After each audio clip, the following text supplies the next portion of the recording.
here's what I really think of Portugal. Who will make the cut? Who will win our hearts? MJT Reviews.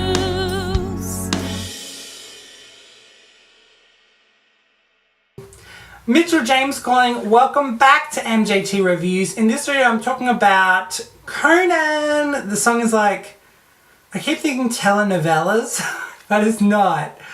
But it's in the information here.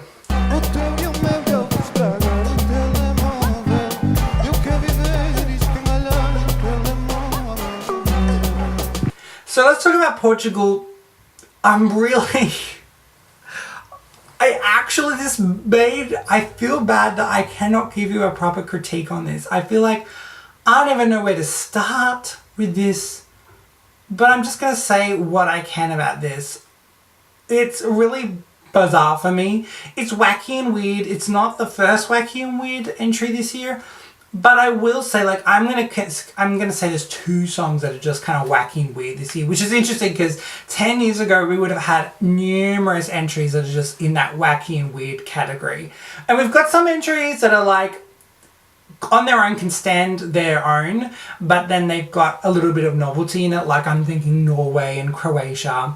And then I put this in wacky and weird, and there's two. There's Portugal and there's Iceland.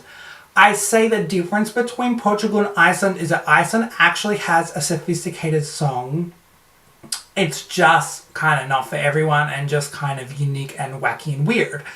This is wacky and weird with absolutely nothing going for it. I have to say, I don't see the appeal unless you're just going to embrace the wackiness, but there is like no song structure that I can get behind. I do hear that dum bum bum bum bum bum bum bum bum bum bum bum bum bum bum. Like, I hear that a few times. I'm like, okay, that's like the chorus thing. It's an instrumental section, so I'm not that interested in instrumental sections that seem to be choruses. Also, the main thing of Conan is the music video is a national selection, and it's a live version from the sounds of it. Well, I know because I listened to the studio version. The live national selection performance, he sings completely out of key the whole time. He is sharp AF.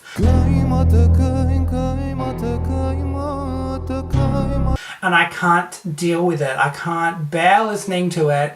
It's like putting a, what's it called? Like a chalk on a chalkboard and be like, ew! That kind of feeling. Or like my fingers on a wall and scratching it. It's that kind of feeling to me.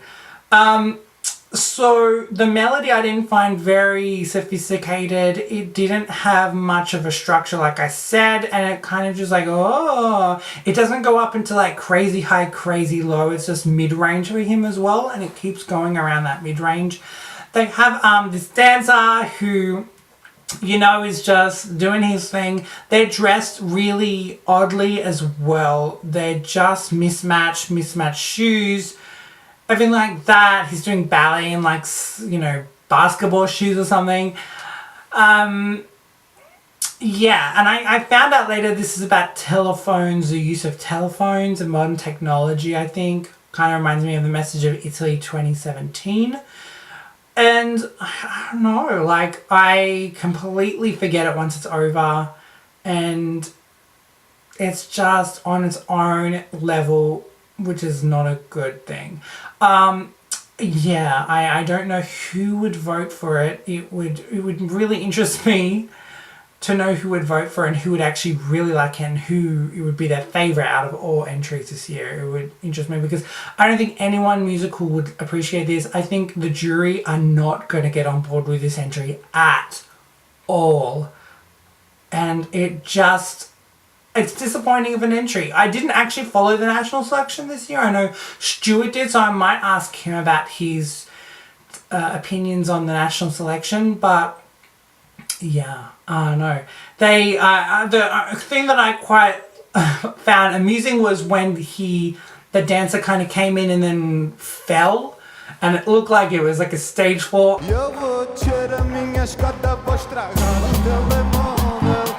I found that kind of cool and amusing. Out of everything, that was the only thing I actually liked.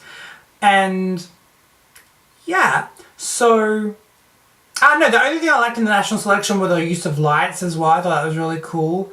But everything else was, I felt like they were the equivalent of picking out street performers. And I know there's some good street performers out there. But I feel like you could, like in my city, like in Sydney, you could walk down Pitt Street and see a bunch of people kind of like this. To put that kind of art, I mean, look, it's funny because I could say like you could put this in like a contemporary museum. Like I could also see this in the Sydney Contemporary Museum. Contemporary Museum? Oh my gosh, what is it called? Contemporary Gallery? I've had a mind blank. I've been there many times. But I could see this like as an installation in the museum. But, and if I went in and saw this as an installation in a museum and there was like a sign that explained the song and you're like, okay, and then you stand and watch, I would actually appreciate that for that moment.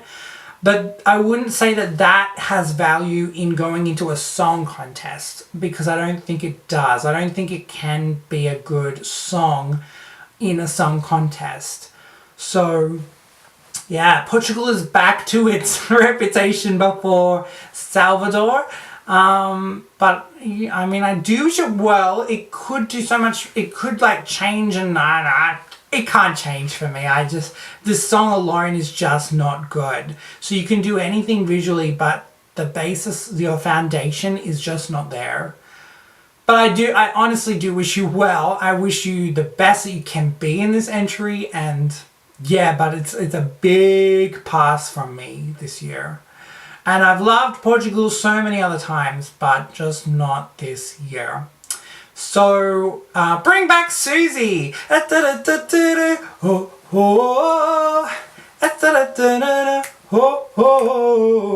love that song, I don't know why. But that was like 2014, I think. I really liked that.